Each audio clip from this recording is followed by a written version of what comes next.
everyone, and welcome to the Performance Cafe. It's great to have you here again today, and we are continuing to talk about the growth mindset.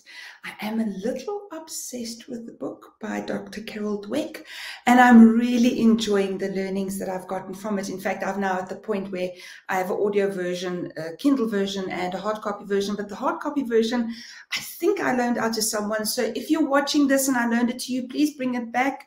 I'd really appreciate that. These things happen, people. So we've spoken about, how to make change and how feeling that we've leveled out, we know what we know, we don't need to move any further, and how bad that can be for us.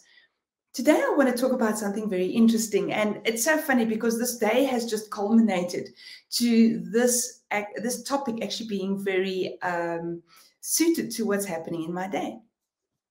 So firstly, this morning, I got feedback from one of my clients that someone that's working with me isn't not too fond of the work that we are doing. The training is just not landing for that person. And what's really interesting is when this person told me, I thought, and I started finding all the reasons why this person could be wrong. They were not participating. They weren't doing this. They weren't doing that. They were not attending. They weren't reading. They weren't doing this. They weren't. I found every excuse under the book.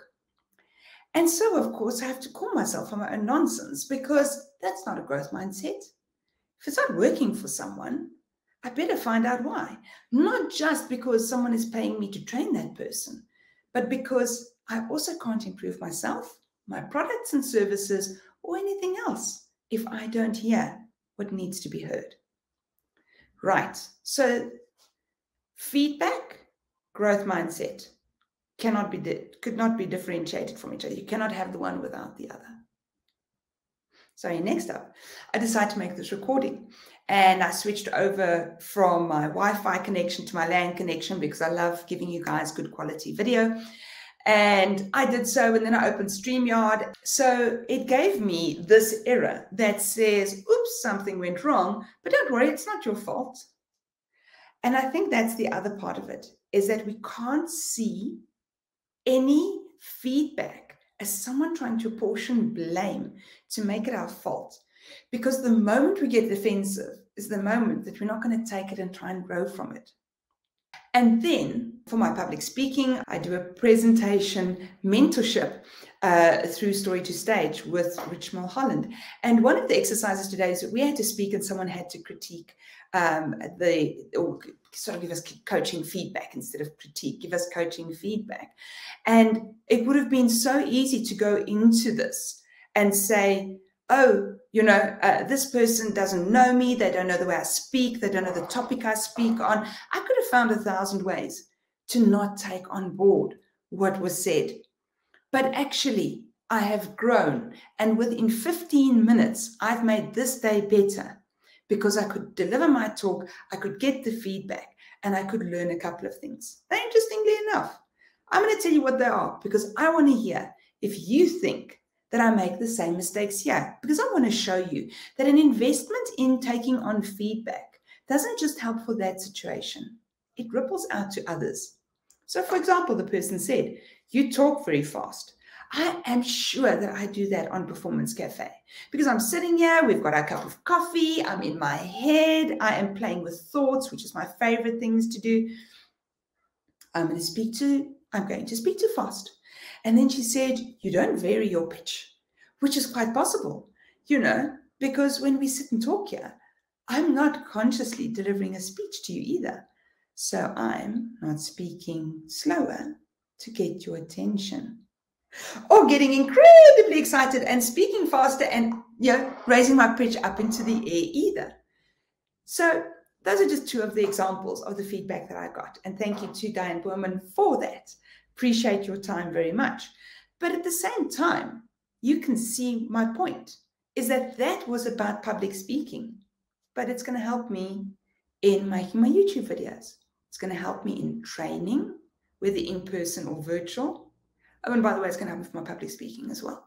So I think the important thing is when we take on feedback, firstly, don't get defensive because that stands in the way of a growth mindset. Next up, Don't take it as blame.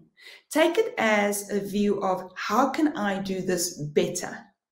And then you can take that better and you can take the investment of that time that you listened to that feedback and processed it. You can improve the return on investment by making sure that you use it not just with one person, but that you see where can I extrapolate it so I can make improvements right throughout my life. To give you a last example of this, when we work at Inspired Leadership, one of the things we say is that better leaders are better people. And better people are better people at home, with their friends, with their family, in their communities, in their business, in their hobbies.